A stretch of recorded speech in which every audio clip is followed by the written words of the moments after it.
Good evening, everyone. Welcome to the Civil War and Reconstruction MOOC Google Hangout with Professor Eric Foner. We're glad to have you here this evening. Just a few housekeeping rules before we get started. As you're looking at your screen, you'll want to activate the Q&A feature, which is under the grid on the upper right-hand corner of your screen. Feel free to post questions in the Q&A forum. If we are not able to get to your question, we encourage you to use the discussion board in the edX discussion board to discuss these questions.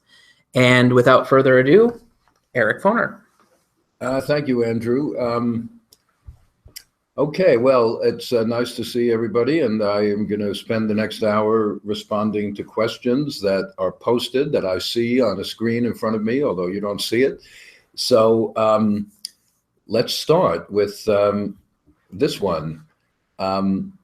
Somebody posted a link to the recent New York Times article on Georgetown and slavery on the general discussion board for this class.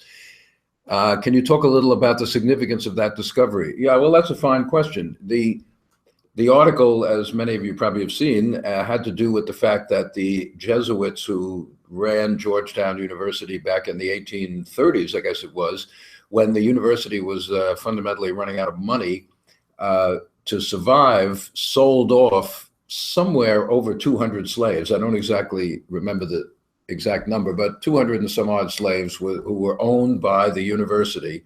The university had a plantation in Maryland, apparently, sold to the lower South, to Louisiana, and then dispersed. You know, like they went to New Orleans, they were sold all around. And they have had a bunch of people at Georgetown researching this, tracking down what happened as best they can figure out to these individuals, their descendants. They've actually found more information than one might expect, because often when slaves are sold and then resold down in the lower South, they just kind of disappear from the historical record as individuals. But anyway, this has led to a significant discussion at Georgetown about the morality of this action that saved the university but condemned over 200 people to a very brutal form of slavery in the Deep South. It relates to religion because these were Catholics. They had been baptized by the Jesuits, and yet when they went to Louisiana, there was no provision made for most of them to be able to practice their religion. And what is the obligation, if any, of Georgetown now to the descendants? And quite a few descendants of these people have been located. Should Georgetown, some people have said, well, provide a free education for the children of these descendants or that sort of thing, reparations of some kind?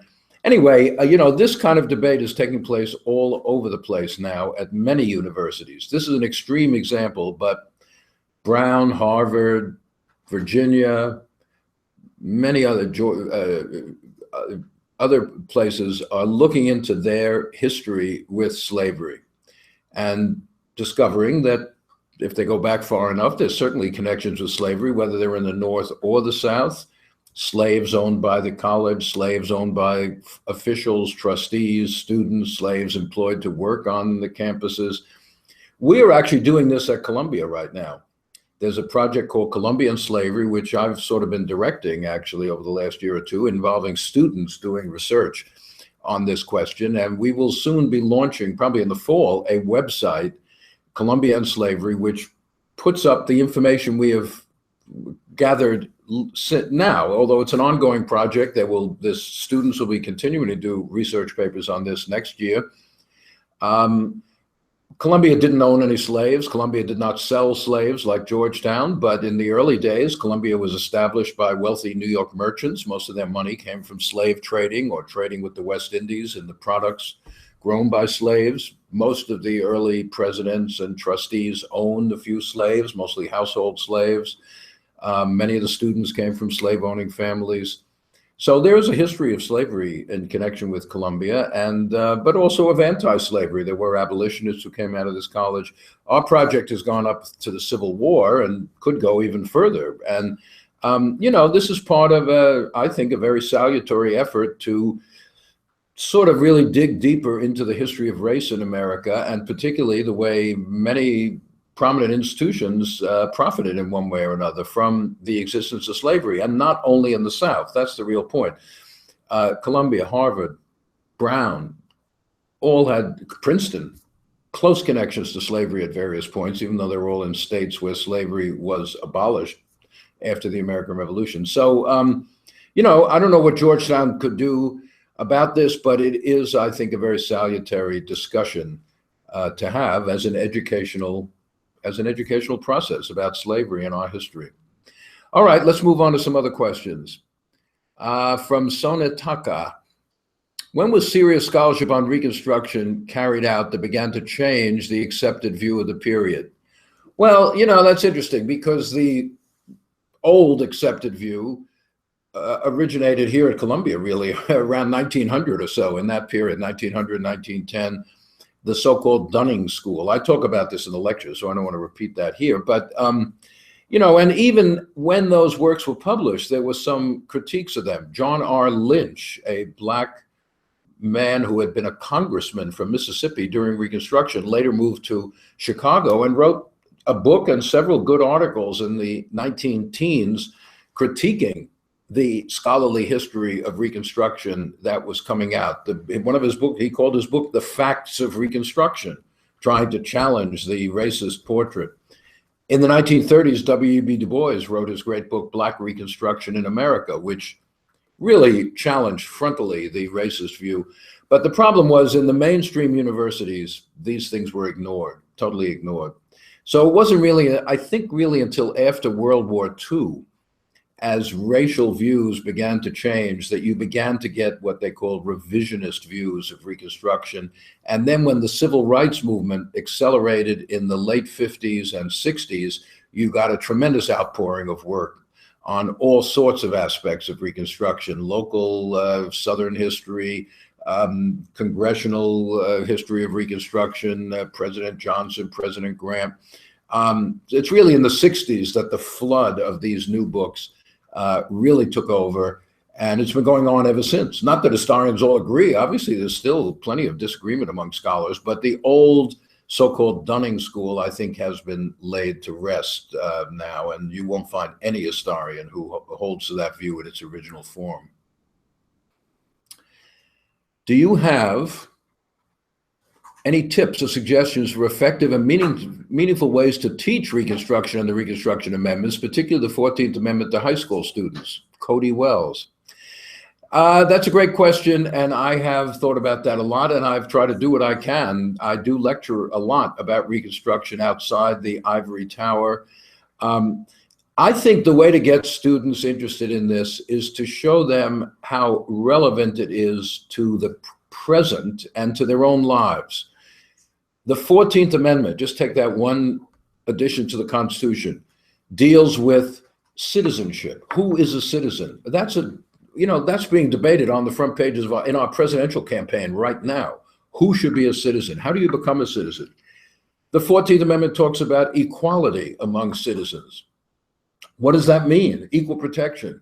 We have a lot of talk about equality right now in the presidential campaign, or lack thereof. You know, inequality has become is economic inequality something that the amendment is trying to deal with, as well as political or civil inequality? Terrorism. You know, the Ku Klux Klan, other terrorist organizations in Reconstruction, we're dealing with terrorism now. The power of the federal government versus the state governments, that's a current issue, which is in the 14th Amendment. It tells the states what they can and cannot do. It tells the federal government to oversee that process and make sure the states don't do bad things to citizens. So in other words, I think the thing is to show students that Reconstruction is part of our lives today in ways we may not fully understand. You can just start off by saying, is the child born to an illegal immigrant in this country a citizen of the United States? And the answer is yes. Doesn't matter who the parents are. Why? Because of the 14th Amendment to the Constitution, which created this principle, birthright citizenship. Any person born in the United States, except Native Americans at that time, because they were members of their own tribal sovereignties, other than that, is a citizen. And that is an issue right now, and it's a Reconstruction issue. And you can't understand that issue today without knowing about Reconstruction, although I must say many of the politicians who talk about it don't seem to know anything much about any aspect of American history. From the class, we know that many small farmers did not side with the South and fought with the North, or at least sided with the North. Not many of them, some of them, but not many of them fought for the North, but they certainly were loyal. However, their descendants are claiming Southern heritage and denying the racism. How do you view the regional memory overtaking historical facts? Well, that's a great question. Memory. Next week in our MOOC, we're going to talk about the memory of Reconstruction and how it develops after the end of Reconstruction and what the consequences are. You know, there's a saying that the North won the war and the South won the memory of the war, so to speak, that the so-called lost cause, a glorification of the old Confederacy. It is interesting, you're absolutely right, that now most poor whites or small farmers sided with the Confederacy, no question. But there was a substantial minority in these upcountry areas who remained loyal to the Union. And it probably is true, as the question suggests, that their descendants today, 150 years later, somehow identify with the Confederate cause that their ancestors actually were opposed to. Because the Confederacy has become a kind of all-purpose symbol of regional pride, of just sort of standing up to the man, you know, of rebelliousness. People who put a little Confederate flag on their car or truck or motorcycle, I see it in New England. It's not just in the South. If you said to them, well, that flag represents slavery, they said, no, it's not, nothing to do with slavery. I'm putting that up there just as a sign of rebelliousness. You know, I'm standing up to the powers that be for my rights, just as the, so, you know, that's memory and forgetting are two sides of the same coin. We choose to remember some things and we choose to forget other things. And forgetting about slavery is part of the glorification of the Confederacy. Now, it is diminishing a little. Confederate flags are being taken down in some places. Confederate symbols are being taken down.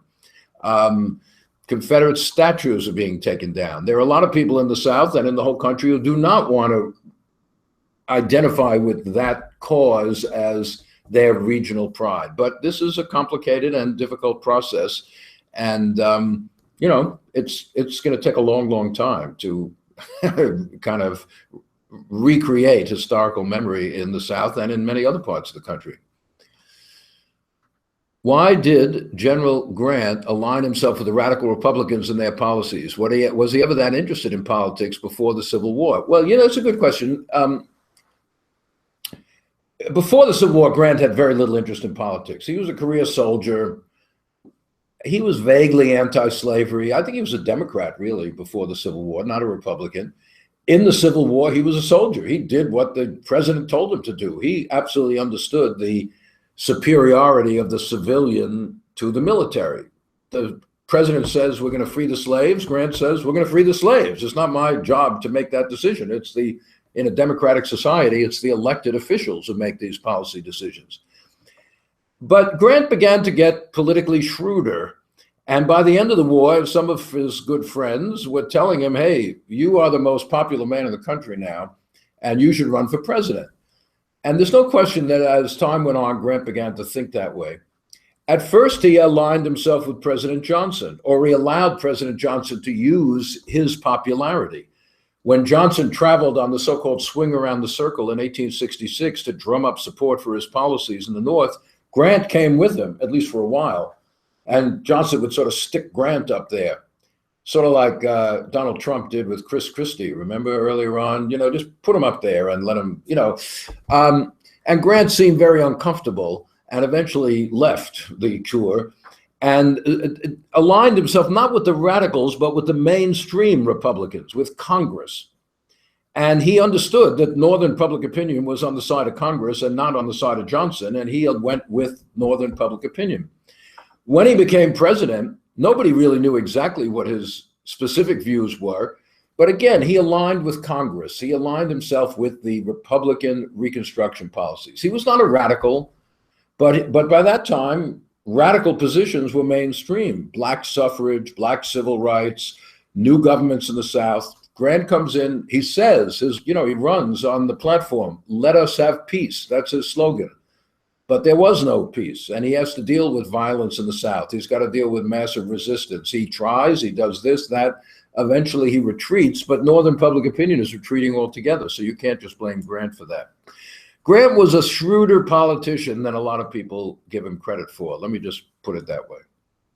By the way, but let me just take a little moment here before we go on to the next question and urge you, as the course is nearing its end, to take a look at and maybe try out the voluntary, what do we call it? The project of creating your own online exhibit. Create your own exhibit using materials that we have put up there. This is a very good little exercise. It's a different way of studying and presenting history, doing it through visual images, through documents. And I think you'll find it interesting and challenging. And it's not graded or anything, but I think others will see what you do. And I think, I myself have curated a number of museum exhibitions in the past, in Chicago, in Virginia, other places, here in New York.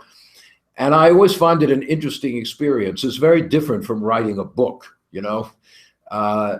conveying meaning, historical meaning, visually through artifacts, through images, through documents, is a whole different experience. And I learned a lot about using those material and how to present history to a broad audience. So I commend you. I commend this project to you, and see if you find it interesting to do. It's not all that time consuming, but I think you'll find it challenging.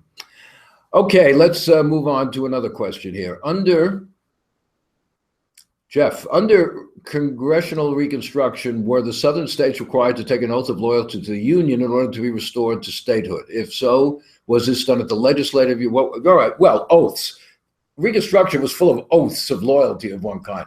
States cannot take an oath exactly, but the 14th Amendment barred from office, not voting, office, Southern leaders, Southerners who had taken an oath before the war of loyalty and then went with the Confederacy. Who takes an oath of loyalty before the war? It's officials. You have to swear on a Bible or something. You'll, uphold the laws.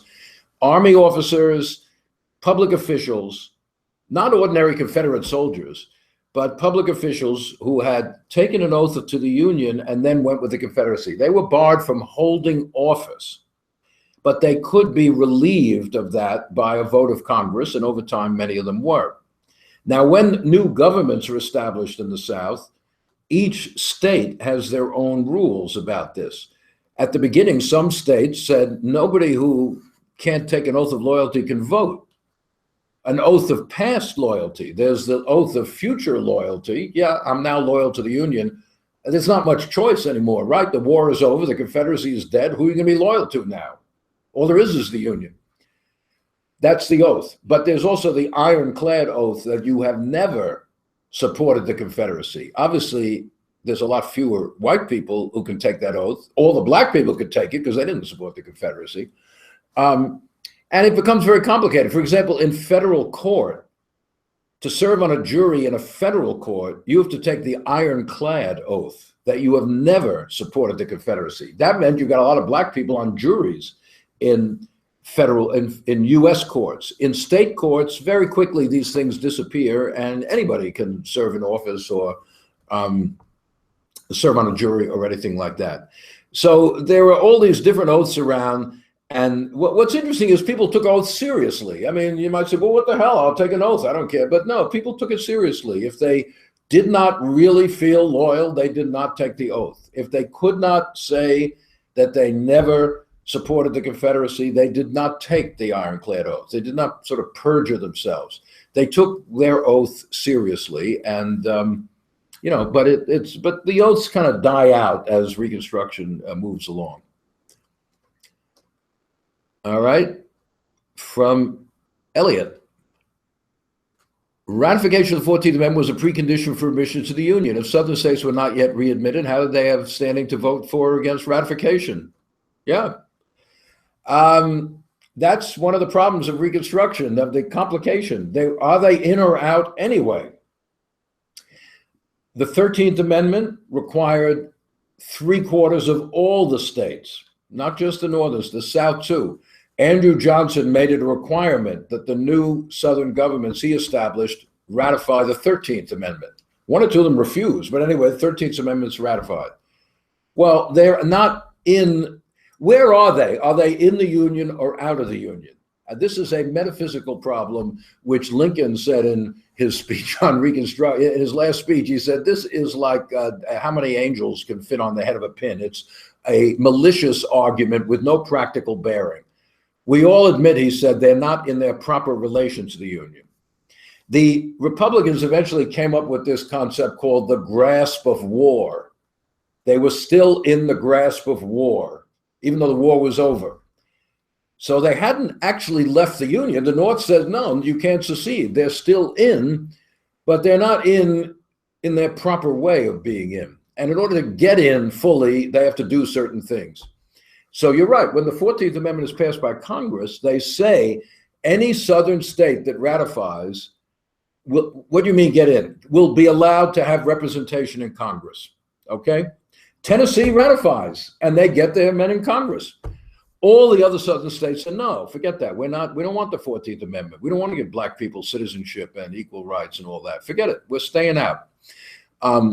So Congress went ahead and said, well, then let's get rid of these Southern governments that Johnson established because they're no good. They obviously have no concept of equal rights. So they set up new governments in the South. And then they say, you guys have to ratify the 14th Amendment, which they did. And then they get representation. So are they in or out? It's metaphysical. You know, at one point, somebody went to the Supreme Court and said, hey, the 14th Amendment wasn't properly ratified. And the Supreme Court said, hey, we're not touching that one with a 10-foot pole. Get out of here. They're not going to get involved in that. So the 14th Amendment is part of the Constitution, no matter how it was ratified. However, it's a melancholy fact that probably it could not be ratified today. 3/4 of the states would not ratify. You could not get 3/4 of the states to ratify the 14th Amendment today. I'm sorry to say. Maybe I'm wrong. I wouldn't put it to a test. Okay. Let's see the next one. After the 14th and 15th Amendments were passed, did African-American men like Frederick Douglass return to help fight for women's suffrage, or were the two groups forever separated? Yeah, I mean, that's a great question. As I said in the course, there's this split between, well, it's a split within the women's movement and between part of the women's movement and the radical or abolitionist movement over whether they should fight for black male suffrage or universal suffrage, including women of all kinds, white, black, etc. The 15th Amendment particularly, which says states cannot deprive people of the right to vote because of race, but it doesn't say anything about depriving you of the right to vote because of sex. So it leaves intact the ban in any state on women's suffrage. This is a state matter. A state could give women the right to vote if they wanted, but no state did at this point. But it says you can't just deny blacks the right to vote.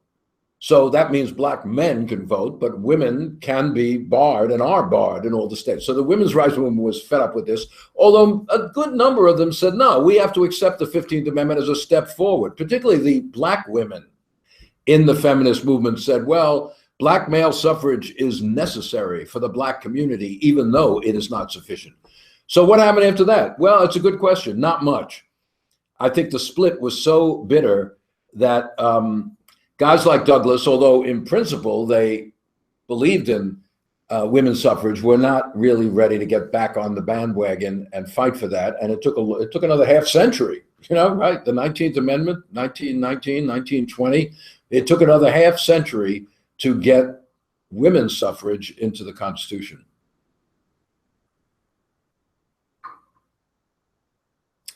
Okay, let's see. From James Gingerich. I'm curious what the French or British thought of Reconstruction. Did foreign investment increase or decrease?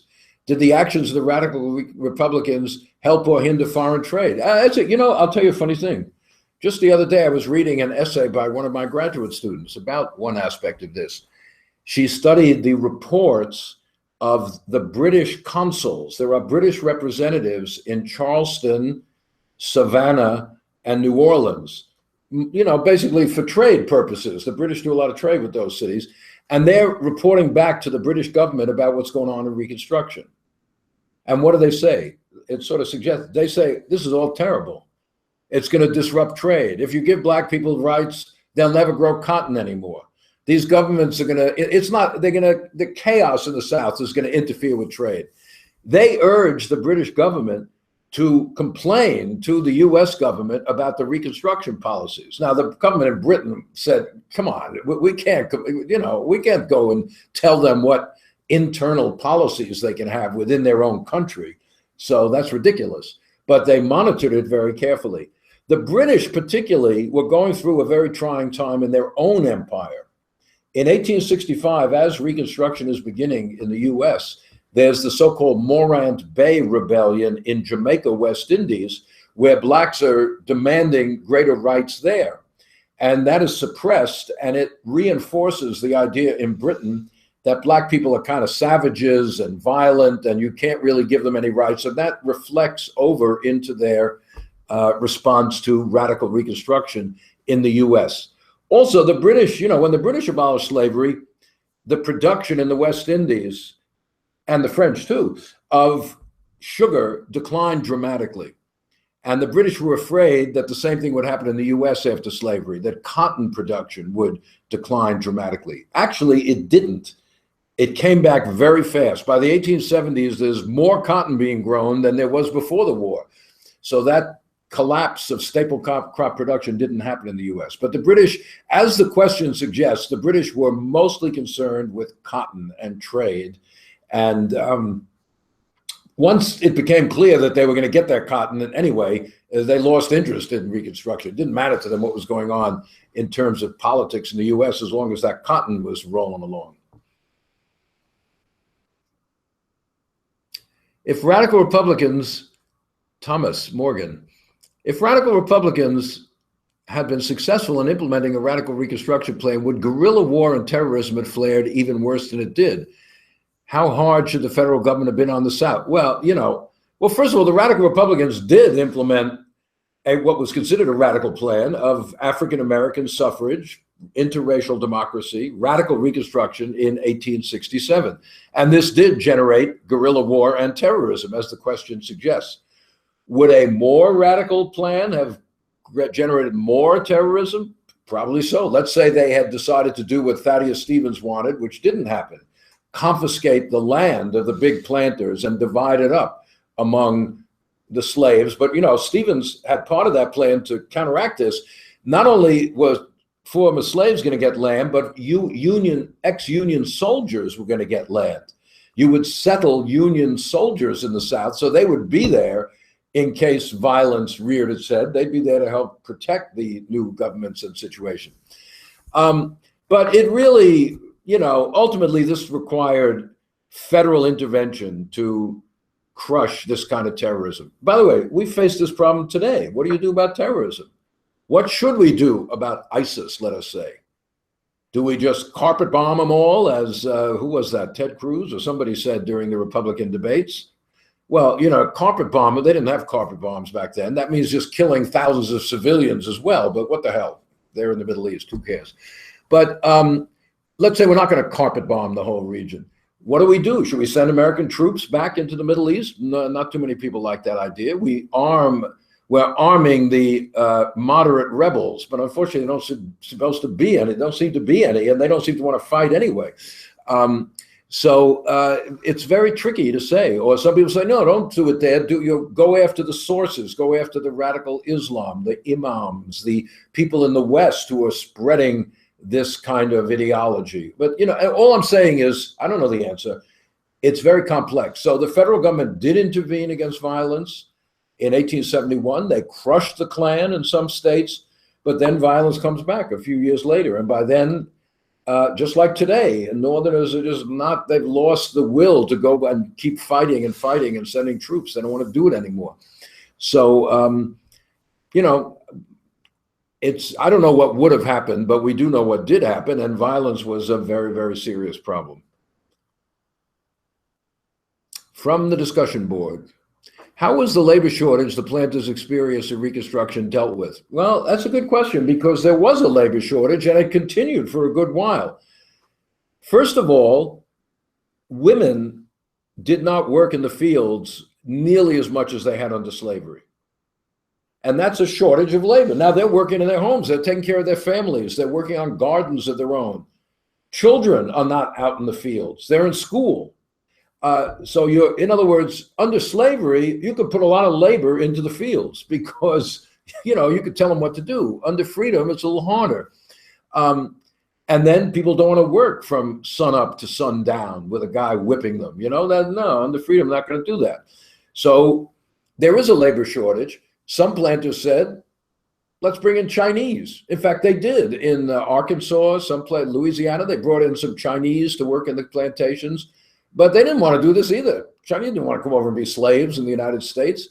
And anyway, the federal government said, no, you can't just reestablish slavery in some other form. So eventually the market deals with this. Black people did not get land. Therefore, they had little choice but to go to work for white employers. What's the alternative if they don't have land of their own? But what really happens is that black labor is diminished, but white labor increases. When I said before that cotton production grows, it's because whites are now growing cotton.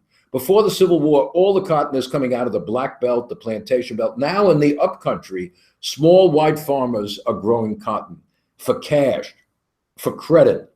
It's the only thing they can grow that'll get them credit in the South. And that boosts up, so that sort of solves the labor problem, so to speak. There's a labor shortage of blacks, but now a glut of labor of poor whites in the cotton fields. And so cotton production rises, and the rise of cotton production suggests there is no labor shortage, but there's a different configuration of labor from before the war. The conflicts among different social classes, such as rich and poor, men and women, immigrant and native, are emerging as a major issue today.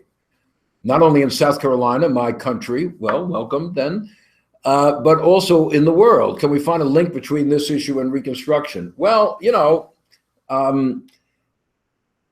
we live in a different world. It's 150 years later. We can learn a lot from Reconstruction, but we cannot and should not try to replicate Reconstruction. 40 acres and a mule is not the solution to people's economic problems nowadays, although if someone gave me 40 acres in Manhattan here, I'd probably be in pretty good shape. But inequality is a worldwide problem. It was a big problem in Reconstruction. Or to put it another way, the relationship between political democracy and economic democracy. This is something the founding fathers here worried about. Can you have an actual democratic republic with vast inequalities of wealth? They said, no, you cannot. The rich will just dominate over the poor. And eventually, if it's democracy, the poor will rise up and use their votes to take over the property of the rich.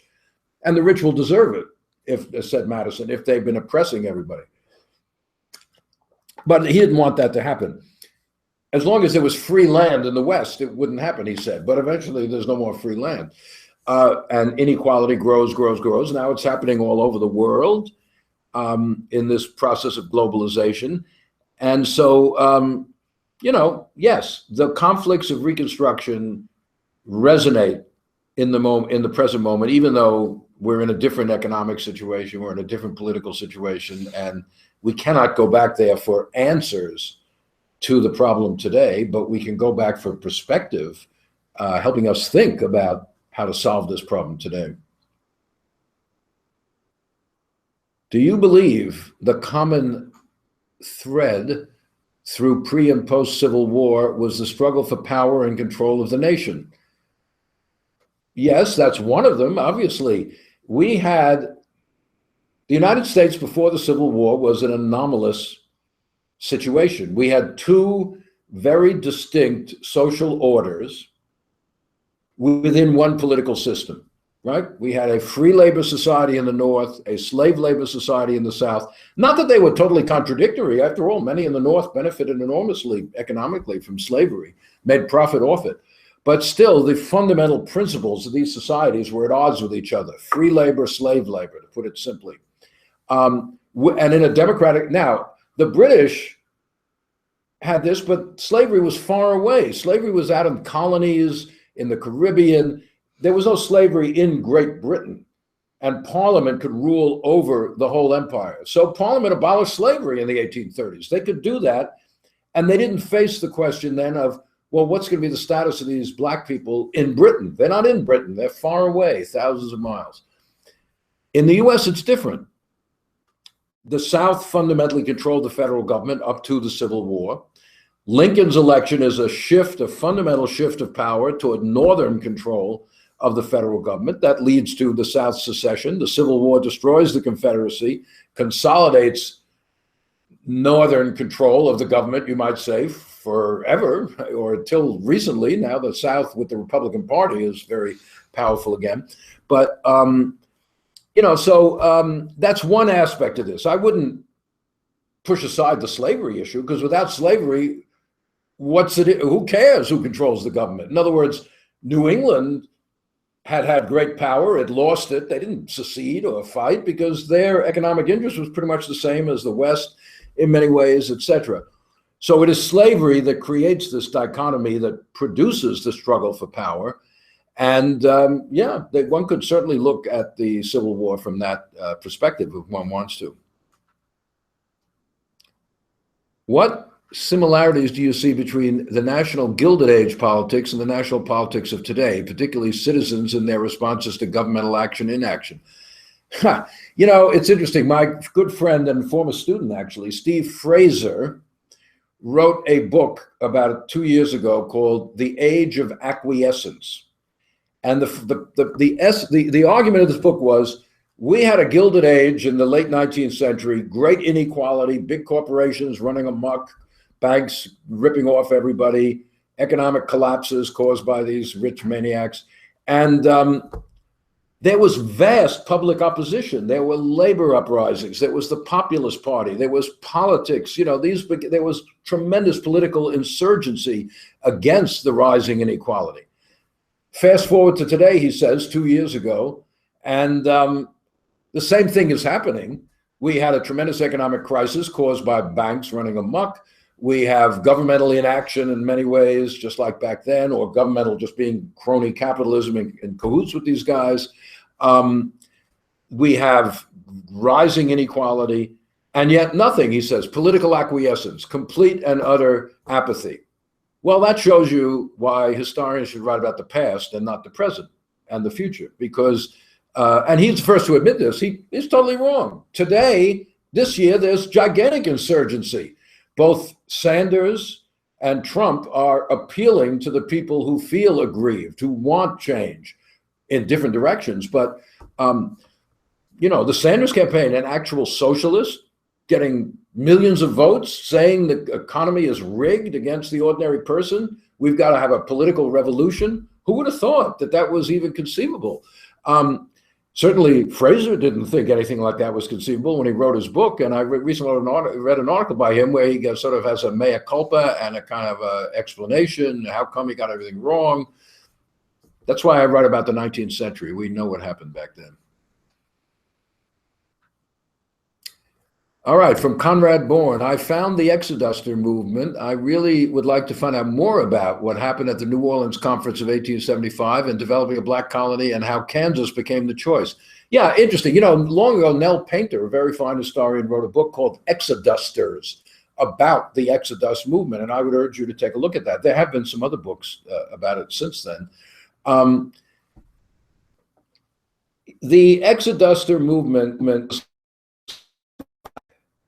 alarm, you might say, at the decline of Reconstruction. It begins in 1875. Reconstruction is still hanging on. It really reaches its peak in 1879 and 80, when Reconstruction is pretty much over. And mostly it's African Americans from Tennessee, from Louisiana, from the western part of the South, moving out to Kansas. Why Kansas? First of all, Kansas had a strong anti-slavery tradition. John Brown was out there. Remember Bleeding Kansas? That was one of the things that precipitated the Civil War. So many black people felt they would get a welcome in Kansas. There was also the Homestead Act. Much land in Kansas was public land available to anybody, black or white, who just wanted to settle on it and farm it for a number of years, and they get it free of charge, 160 acres. But in fact, actually, most of the black people who went to Kansas did not become farmers. They went to work in cities, in Topeka, in Wichita, other places. Farming on the Great Plains was very different than growing cotton in the Old South. The skills they had learned as slaves were not readily transferable to, let's say, wheat farming out on the Great Plains. Also, they wanted to set up black communities with churches and schools and, you know, camaraderie. And being a homesteader out in the middle of nowhere is tremendously lonely, isolated, and a lot of black people wanted a greater sense of community. So, but the Exodus movement is very interesting. I think it's a sign of despair or disappointment at the decline and failure in the end of the promise of Reconstruction in black eyes. How many of today's racial issues can be laid to the doorstep of Andrew Johnson? Had Hamlin remained vice president or Lincoln survived, might the history have been different? You know, I think Andrew Johnson, as I said in class, has a strong claim to being the worst president in American history. There are other contenders. We have quite a few, actually, but still, I think Johnson is the man to beat for that role. But Johnson did not cause racial problems all by himself. He certainly mucked up Reconstruction very effectively. On the other hand, because of Johnson's madness and intransigence, the Republicans had to get together and create their own Reconstruction plan. It was the fight with Johnson that was the creative element, in a sense, in the political situation. Hannibal Hamlin, what would have happened if he'd been reelected? God knows. Hannibal Hamlin had no role in the first Lincoln administration. He had nothing to do with anything. Being vice president was a completely useless occupation in the 19th century. You just waited around for the president to die and presided over the Senate, which is a total bore. So the vice president had no role in the government at all. So it's hard to know what Hamlin might have done. He was an anti-slavery guy. I don't know. He probably would have followed what Congress wanted to do, you know. Lincoln, I talked about this in class, you know, what if Lincoln had not been assassinated? Again, you would have had a deal between Lincoln and Congress. Lincoln, that's what he did during the Civil War. He was a mainstream Republican. He would never have found himself like Johnson, completely alienated from Congress, completely alienated from Northern public opinion. Impossible. Lincoln was far too good a politician. He would have you would have ended up with a Reconstruction sort of like what happened in 1866. Civil rights, 14th Amendment, maybe limited black suffrage. But then you would have had Congress and the president behind it, instead of the president telling the South, forget it, these aren't really laws, you don't have to abide by them, you don't have to do anything. Would that have changed things? Maybe. I don't know. Maybe white Southerners would have said, well, we got no choice but to accept this. Or maybe they would have launched their guerrilla war anyway, and then what would have Lincoln done? I don't know. There's no way of knowing. So you can only take this counterfactual history so far until you're way out in the realm of total speculation. All right, here's a question. What was Booker T. Washington's historical significance, and what does he tell us about Reconstruction? Interesting. You know, Washington is born a slave. He grows up during the Civil War and Reconstruction. In the 1880s and 90s, he becomes the most important spokesman for black Southerners. But he represents the post-Reconstruction world. Frederick Douglass dies in 1895, and in that same year, Booker T. Washington gives his great speech at the Atlanta Cotton Exposition, in which he lays out his policy. Douglass's policy was fight for your rights all the time. Resistance, resistance, etc. Washington's policy was accommodation. Now, he's living in a different world, a world of violence, of lynching, of Klansmen, of the taking away of the right to vote from black people. The options are narrow.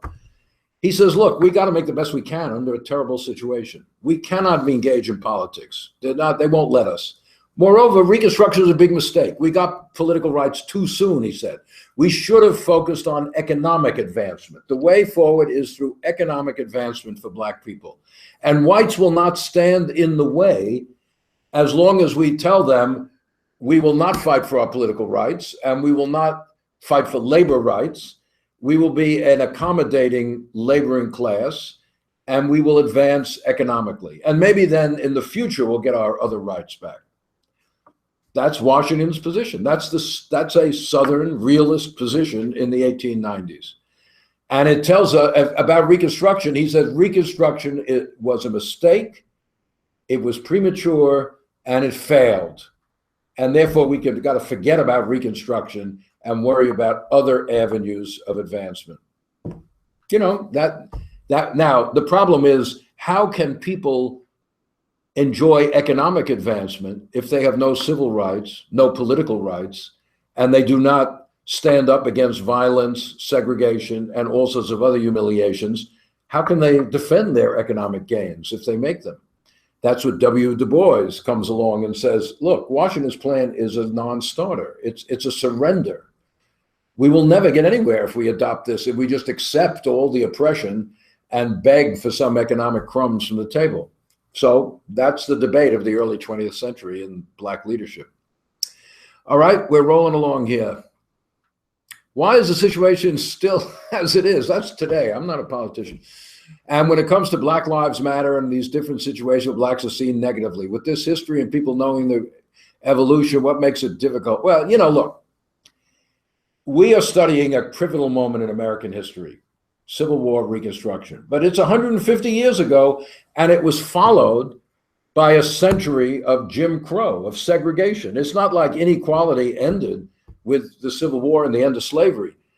After the end of Reconstruction, another, if not century, 80 years, let's say, of severe inequality followed nationally, North and South. In the South, more extreme, no political rights, etc., but nationally. So, you know, the time since the Civil Rights Revolution of the 1960s, well, it's half a century. You might say, well, hey, we should get this fixed up within half a century. But there were, what, 300 years before that of slavery and segregation. So it takes a while for a society to outgrow this legacy. And moreover, since land was not distributed in Reconstruction, since, you know, that therefore Black people started out at the very bottom, there were severe limitations to what jobs they could get, what kind of education they could get. The obstacles to their advancement were very severe, North and South. You know, people say, well, immigrants came in, they were discriminated against. What's the problem here? They moved ahead. Yeah, they were discriminated against. How many immigrants were lynched because they bought a farm? How many immigrants had their schools burned down because people didn't want them to learn to read and write? You cannot compare the situation facing African Americans in our history and the real discrimination that many immigrant groups, other than the Chinese, they faced a lot of the similar things on the West Coast. So yeah, we are reaping the legacy of many, many years of racism deeply built into our society. And although, you know, I'm certainly the first to say there have been very enormous changes since mid-1960s. The Civil Rights Revolution did change many, many things. We shouldn't just forget about that. But one of the things it changed was it created great opportunity for some Black people, like President Obama, people who could take advantage of it. Obama went to Harvard Law School. How many Blacks were in Harvard Law School in the 1950s? Hardly any. Now, a good, talented Black guy with some luck and skill and talent can get to Harvard Law School. And there are Blacks in the corporations. There are Blacks in the professions. This is totally different than what it was. But the fact is, there were also many millions who are at the bottom of the society, who lack the education, lack the skill, or have jail records and can never get out of that lower class situation. And that's what, you know, so one more little factoid. There is a measure that economists use called the Gini index, Gini, Gini index. It's a measure of inequality, economic inequality. The higher the Gini index, the more inequality there is. The Gini index for the American society has been rising rapidly, more and more inequality. But the group, if you break it down among the groups, Hispanics, blacks, Asians, white, you name it, North, South, the group with the highest Gini index in the United States is African Americans. What that means is there is more inequality within the black community than for any other group. It's the gap between President Obama or the head of American Express, who's a black guy, and your man on the street who can be shot by the police with no, nothing happening. That's the Black Lives Movement. So the civil rights movement created great opportunity for some, but left a lot of others behind. And that's a problem our society has to deal with. Will you be doing any more online courses? I don't believe I will, actually. But this course, first of all, there are 3 of these courses. This is Maureen. I don't know if you took all 3 of them, Coming of the Civil War Reconstruction. If you started with the 3rd one, I presume the first 2 will be back out there sometime, or indeed you can just look at them on YouTube. But I'm not doing any more of these online courses, no.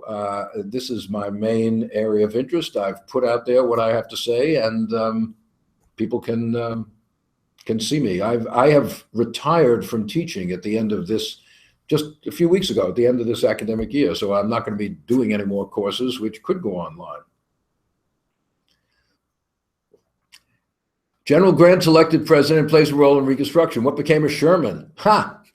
Well, Sherman, of course, is famous for his statement, I believe it was 1880, when some Republicans wanted to nominate him for president, and he famously sent a telegraph or something to the convention: if nominated, I will not run. If elected, I will not serve. Sherman did not want to be a politician. So what did Sherman do? He remained a career soldier. He's out in the West fighting Indians. He's in the army. He's, doing whatever. So he's a very popular guy in the North anyway, but he had no interest whatsoever in getting involved in politics. And he told Grant that he should not get involved in politics. He thought politicians were just corrupt and manipulative, and you could never get anything accomplished in politics. Grant didn't listen to him, of course. But so I don't really know the exact history of Sherman after the war, but he remained a career officer throughout the rest of his life. All right, we got 7 more minutes, so let's do a few more questions. The South appears to largely stagnate and become inward-looking. Were Southern whites content with this for all those decades after the war? America seems to have grown in all kinds of ways, but not in the South. A very good point, and I will talk about this next week. The New South, as it called itself in the generations after the Civil War, was a total backwater. The North went through a tremendous industrial revolution, tremendous economic expansion, 1880s, 90s, the second industrial revolution, they call it, the railroad, the steel mill, the heavy industry, and then eventually the consumer industrial revolution. It's all in the North. The South doesn't share in this virtually at all. Yes, there's Birmingham and there's a few factories in the upcountry making cotton textiles, but the South remains an economic backwater, poor, backward. Until the 1930s, President Roosevelt says the South is the nation's #1 economic problem. Why? Why is that? A lot of people have tried to figure that out. Is it the legacy of slavery? This seems to happen in a lot of places that had slavery. Slavery so distorts things that it's very hard to move beyond it. Or is it the cheap labor system? After Reconstruction, Southern leaders say, we're going to grow through cheap labor. We're going to attract outside investment by saying, hey, our labor is so cheap, you barely have to pay them anything. And by the way, we're not going to have any taxes either. We're not going to spend any money on anything, schools, roads, forget it. And therefore, industry will pour in because they want cheap labor and low taxes. Well, what kind of person is going to invest in a place like that, where there's no schools and there's no roads and your labor is cheap but is unskilled and, you know, resentful. So, you know, that was some people got very rich, the planters, the rich merchants. Yeah, you could exploit cheap, but that's not a good way for economic development, you know. So the ruling class in the South deeply exploited both black and white labor. The populist movement of the 1890s is centered in the South, and that's mostly small white farmers who were getting screwed by this system. So, you know, there's a political, economic, there are all sorts of reasons, but the New South was a total failure. No question about that. It was total failure compared to the economic vitality of the rest of the country. And blacks suffered the most because they're at the bottom of this system. It is also true, I'm sorry to say, that there were some white Southerners who basically said, you know, I don't care what happens to me. As long as I know black people are not getting anything, I don't care what happens to me. This is the mentality which leads states today to refuse federal money for expanding Medicaid, right? There's quite a few Southern states, they will not, it's free money, federal government. It's coming out of New York and California. It's not even free money to give poorer people medical care. No, we don't want that money. Forget it. Why? Because black people may get some of it. That's why, I'm sorry, that's why they won't take the money, because it might help some blacks. So white people say, hey, I don't care, I'll stay sick as long as black people don't get any medical care. How are you gonna have economic development if that's your attitude? Are there some examples that stand out for you, primary sources that influence your well, you know, it's funny, I think I talked about this a little. My research on Reconstruction really blossomed when I was a visiting professor long ago at the University of South Carolina and spent a lot of time going through the state archives there, which had an enormous amount of material from Reconstruction. And the sources that really jumped out at me were these letters by ordinary people in Reconstruction. These were the governor's papers, letters written to the governor of the state by blacks, by whites, by former slaves, former slave owners, Klan victims, Klansmen, preachers, you name it, about what's going on the grassroots level, what their hopes are, what their fears are. And I think that gave me a sense of Reconstruction as the local ferment going on. This is not just a story you can tell from Washington, from Congress and the president, or even from the governor's mansion. You want to know what's going on in Reconstruction, you got to look at the grassroots, where there's all this ferment, which is not surprising. The transition from slavery to freedom is a very complicated thing. And it unleashed a tremendous amount of controversy and struggle about what was going to take the place of slavery. And so it was really those documents I saw, which had never been looked at by anybody. No one ever looked at those. And it just really changed my thinking about how to think about Reconstruction. Then there's another, as I was doing that research, my good friend, Professor Ira Berlin, and a team of scholars at the University of Maryland were doing what is called the Freedmen and Southern Society project, where they were going through the National Archives and pulling out documents about emancipation and its aftermath. Again, the National Archives, millions of documents. Most of these had never been seen. They were out of Freedmen's Bureau records. They were out of Army records, other records, tax records, where you got the voice, again, of ordinary people and their role in this period. And a lot of that's been published now.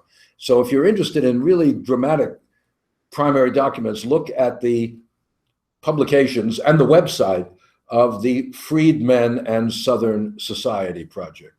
And with that, I notice our clock has struck 8 p.m. So I am going to turn into a pumpkin soon. And we will call this Google Hangout finished. And I thank you all for taking part, and I hope you enjoy the last week of the class, which will come up next week. So nice to talk to you all.